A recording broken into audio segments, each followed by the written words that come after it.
Well, what's up, ladies and gentlemen? This is Michael Over the Living Baptiste, a.k.a. the Hot Ticket King. I'm coming to you, man. I wanted to make sure that I always bring you some value. And today, I got somebody that's one of my role models. He's one of my mentors. I've learned from him. And I actually had the pleasure of meeting him a couple of weeks ago at JV Zoo's Market and Mayhem Live event. And, and this guy is somebody, man, who's truly inspirational. He's somebody who's led the industry.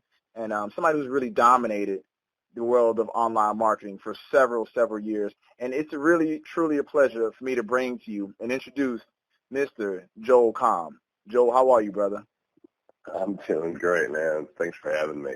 No, I appreciate it, man. I appreciate it. And so right now, as we're on the call, where are you actually located in the world right now, man? I'm in Denver. Okay. All right. Cool. I know you've had a lot of speaking events and you've done a lot of keynotes lately, and I know you got a hectic schedule going on, man. So yeah, it has been busy, but I find myself here at home for a little bit, and before my travels start up again. Oh man, good for you, brother. Good for you. Well, what I want to do, Joe, is I want to ask you a couple questions, for our audience, so that way they can get a better idea of who you are, and answer some questions that I've actually gotten from a lot of my students and clients. So first thing first, bro, if you can, man, can you just tell us a little bit about your story, your background, and where you've come from up until this point now? Well, I've been an entrepreneur my whole life and been doing business on the internet since 1995. So my first site is actually getting ready to turn 21 years old. Boy, they grow up fast. And in that time, I've done a lot of different things. Everything from building and selling sites to having one of my sites acquired by Yahoo. I was the first guy to really crack the code on how to make money with Google AdSense, and I wrote a series of ebooks and taught thousands of people around the world how they can make money with their websites. That turned into a traditionally published book called The AdSense Code, which hit the New York Times bestseller list, and I've written now 12 physical books, including the top-selling book on Twitter Power, Twitter Power 2 and Twitter Power 3.0. I've hosted and produced TV shows for the web. I've created iPhone applications, one which hit #1 in the world for a number of weeks. And right now I'm really excited about the live video revolution and all the changes that are taking place there. Wow. That's Incredible, my story, man. and I'm sticking to it. That's incredible, man. Funny, your first website is almost as old as I am, but we won't get into that right now. So tell us, bro. Like if you can, looking at what you've done now, you're overly successful. World renowned. You've done TED Talks. You've spoken literally all over the world. Looking back now at all the success you've had, like if you can go back, what would be some of the things that you would actually change or would do differently? Well, I always hesitate to say I'm going to change anything, because the moment I do that, I realize that the things that have happened to me, both the good and bad, help make me who I am today. And, without the trials and the difficulties, then, I might not, something could have changed, right? And so I'm always hesitant to say, rather I would look at it and say, what have I learned along the way, and what will I do going forward that will be different? I don't want to mess with the past, it's just, I'm going to let it be what it is. Mm-hmm. Yeah, absolutely. And I think that's what a lot of people. That's probably not the typical answer either, is it? That's not the standard textbook answer, because everybody's like, oh, well, I would never have hired this person, and I wouldn't have, I would have focused on this aspect of the business instead. And it's just, it doesn't. I don't know that it helps me to do that, and I don't know that it helps anybody else either, because everybody got to go make their own mistakes. Mm-hmm. Yeah, absolutely. I agree. I mean, I think a part of the process of being an entrepreneur is you have to go through failure, or better yet, you have to go through mistakes in order to learn what not to do the second time. That's right. Now, if you don't learn from it the first time and you do it again, now you got an issue. Now you got a problem, because you don't want to be repeating the same mistakes. There's all kinds of new ones out there to make.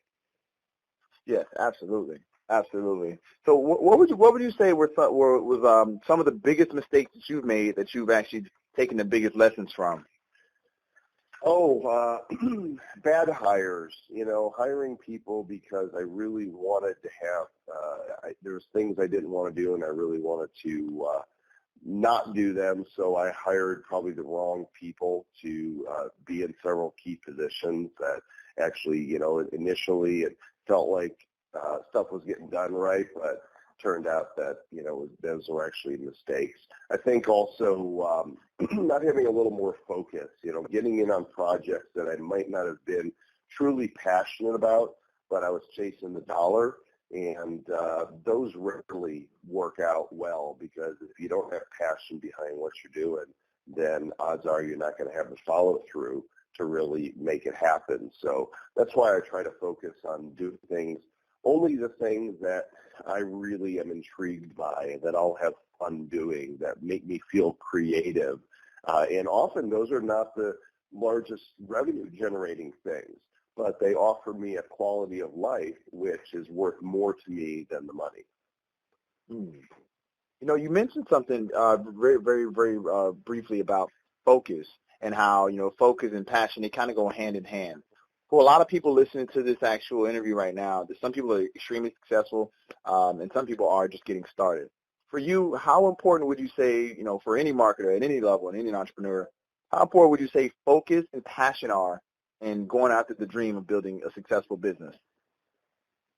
Well, the passion is the more important one, right? I think a passion can drive your enthusiasm, can make so much more happen than anything else you throw at it because you're determined. This is like what you really care about. As far as focus goes, you're talking to the guy who's always multitasking on a half a dozen different projects, and I'm not the king of focus. I manage to get things done anyhow because I've learned the trick of working smart and not hard. I've learned the secret to leveraging what I have, whether those are my own personal assets and resources, experience, or relationships, to make stuff happen in a lot faster than if I was just trying to push that boulder up the hill myself. I'm not a big fan of that. I'd much rather work smart and figure out what is the 10% of what I do that will deliver 90% of the results. And I try to focus on those things rather than the 90% that a lot of times can feel like you're just spinning your wheels. Man, that's a great point, man. That is a really, really great point. And I'm really happy that you brought that up because, it kind of goes along with the Alexander Graham bell curve, right? Mm-hmm. Yeah. Yep, it does. It took me time to learn that. I think when we're younger, we feel like busyness somehow equals productivity, and it does not. I am really, really opposed to the people out there teaching grind and hustle. I don't think that that's the answer. I don't think we need more grind and hustle. I think we need more passion and wisdom. I think that's going to take it a lot further than just hitting the pavement and busting it. These guys, and I'm not going to name them, you know who they are. They're nice people, and they're successful in their own right. But it creates a generation of people that are like, yeah, I got up at 5 in the morning and I hit it hard and I went to bed at midnight and I'm working this because I want it. And yeah, but I got up at 4:30 in the morning and I'm working. Y'all are making me tired. It's exhausting. Life is short, and there's a lot to be said for the quality of your life. What do you really want to do? What is fun for you? And I'm not saying we shouldn't work hard. There's definitely a place for hard work. I'm just saying this idea that, we got to make tons of money because we got to have the bigger house and the boat and all these material things. Ultimately, those things don't really satisfy the majority of the people who get them. And so I think that teaching, that money and pursuing it with everything you've got, I think it's a dangerous thing, and it strips people from what's really important, and that is the people in your life, your family, your friends, your customers, and having a quality of life that allows you the freedom that being an entrepreneur is supposed to mean, right? Because a lot of times being an entrepreneur means you never leave the office or the retail shop, That's just having another job. I don't want that. And I did that, Michael, for years. I had an office and I had employees and I went to work every day and I liked what I did. But there was definitely some costs to that, financial and personal. Today, I have 0 employees. Count them, 0. I have some contractors. I work at home by myself. I do what I want to do, when I want to do it, how I want to do it. I don't worry about the big payroll. And also, after having had the big house, 6,000 square foot home with the built-in movie theater and everything you could want, been there, done that. I live small now. The less I have, the happier I am. I want to be able to pick up and go on a turn of a dime if I want to and go somewhere, and whether it's vacation or visit a friend or family member. And I want my day to unfold in a way that is consistent with me and my lifestyle. So that means I crawl out of bed when I wake up. If I have appointments that I decide whether or not I'm going to make, I make those appointments. I say no to a lot of things that are demands on my time, my resources, if I don't want to do them or if I don't feel like there's a good fit. And it gives me a lot more free time than you would imagine. Man, that sounds amazing, man. You spoke about having tons of employees and the grind hard, those guys that push. And we actually talked in person at JV Zoo's Market and Mayhem event. And you told me that you actually took a sabbatical. Can you tell us a little bit more about the reasons why and behind that? Your long sabbatical? Well, in 2010, things were taking a bad turn economically. Our economy was taking a turn, and I had made some bad hires, so my business wasn't what it was. In my personal life, things weren't good with my wife at the time, and my payroll was ridiculous, and I thought, I need to pull away. And so from late 2010 through probably the end of 2011, I slowly let go of my entire team. I had up to 38 people at my peak, and some went and found other jobs on their own. Others, I said, look, I'm done doing this, and I kept my finance person as a contractor and some other outsourcers for stuff. But I sold off a couple of my businesses, cashed in on them. I stopped saying yes to speaking engagements. I stopped writing books.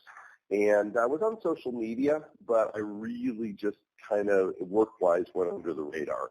And it was almost a 2-year period of not doing the work I had been doing. It was a very refreshing time. And towards the end of it, I used that time to work on myself.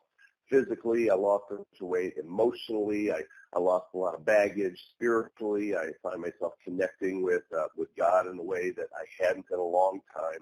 And it was a really healthy, productive growth period for me. And I learned things that I wish I had known before. And it's kind of what's brought me to this almost Zen-like, approach now. Because when people who knew me before see me now for the first time, they're like, you kind of feel different. Like you get a different vibe going on. You're more chill. You seem more comfortable in your own skin. And I'm like, yeah, that's the evidence of it is the things that I thought were important are not the things that are important.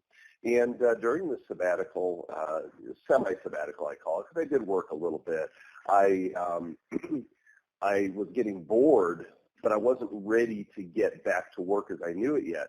So I thought, I'm going to shake up my paradigm a little bit, and I'm going to do something unheard of. I'm going to get a job. And so I thought long and hard about what a job would look like for me, because it wasn't for the money. I just wanted to find somewhere that I can work a shift a week that would kind of help me put me in touch with the customer again and just, see life a little differently. And so I ended up getting a job at Barnes & Noble, as a New York Times bestselling author and 12 books under my belt, and knowing they had books of mine there on the shelf. I went to the manager, and we kind of skipped by the whole application process they usually go through. And once I explained to him what I was doing there, he said, you're hired. And I said, pay me minimum wage and put me at the cash register. I want to talk to people. I want to see this side of the business. And I probably did it 4 or 5 months. It was an incredibly enlightening experience. It really, here I am, the author, and I'm just behind the counter serving people, talking to them about the books they're buying and engaging and interacting with their children and just being that guy. It was a great experience, and I continue to seek out interesting experiences that will help broaden my perspective of, how I view others and myself. And another thing I did is I enjoyed the Uber experience so much, I decided to go drive for a week. So I went through the whole process and mounted a GoPro in the front of the car. And for a week, I drove people around, and I videoed the whole thing. And there's actually a video on YouTube. It's on my blog as well. If you just Google Uber Joel Comm, you'll see my short 6-minute film all about the Uber experience. Actually, I don't even think it's that long. It's a really short film that we were able to put together that kind of really encapsulates what happened that week. And it's a lot of fun. And for me, Michael, that is the most important driving element in whatever I do. Am I having fun doing this? And I'll tell you, it's like the anti-hustle grind, right, where you're supposed to be miserable because you're working so hard. I think that if you're having fun doing what you're doing, it's going to be contagious. Others watching you are going to be like, I don't know what that person's got, but I want what they have. They look like they're having so much fun doing what they're doing. And that's working for me, and that's what I want people to know is, like, if you're not having fun doing what you're doing, then maybe you should take a good hard look at what you're doing. Man, you made some powerful points there. And, I want to kind of circle back to figure out what were some of the things, during that sabbatical, some of those enlightening points. What were, some of the things that, that you can share with us about your enlightenment? Well, first of all, I think is, taking everything seriously, especially when it came to work, was really, draining the life out of me. It was just, you want what you're doing in all aspects, whether it's your work or the people you hang out with and the places you go and the things you do. You want it to be life-giving, right? You want your experiences to be fulfilling and create positive, optimistic experiences for you. And so I was doing a lot of the things that you think you're supposed to do, that you're told this is what you do.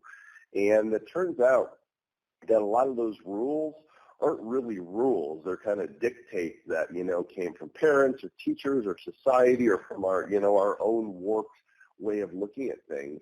And so during that sabbatical, I like I said, I took care of myself physically, and I lost a lot of weight, which helped, and got off blood pressure medication, which helped. And I dealt with my own crap. Most of us don't like to deal with our own crap. And the fact is, we are all just human beings, and we are flawed, and we are imperfect, and we make mistakes, and so many of us are impatient with ourselves and unforgiving towards ourselves because of the wrong beliefs that have been placed inside of us. And so I was finally given the opportunity and the space to open up about my own crap and, confide in a counselor and with close friends and just be real transparent and authentic and deal with that stuff. Very healing, very liberating, and it found me in a place where I was just way more comfortable being who I am, warts and all. It's just, there's nothing better than just not having to worry about who you're going to be when you're with a certain person or a certain group. When people see me speak, or they see me on, a podcast, and then they meet me in person, I hear again and again, you're the same. I'm like, well, yeah, because I'm just being me. Who else am I going to be? It's way harder to try to pretend to be somebody I'm not and try to keep up with, okay, now for this group of people, I performed this way, and for this group, I, behaved more like this person.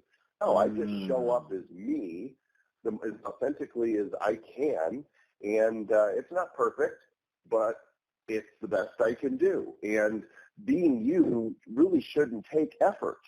It's just you're just being you.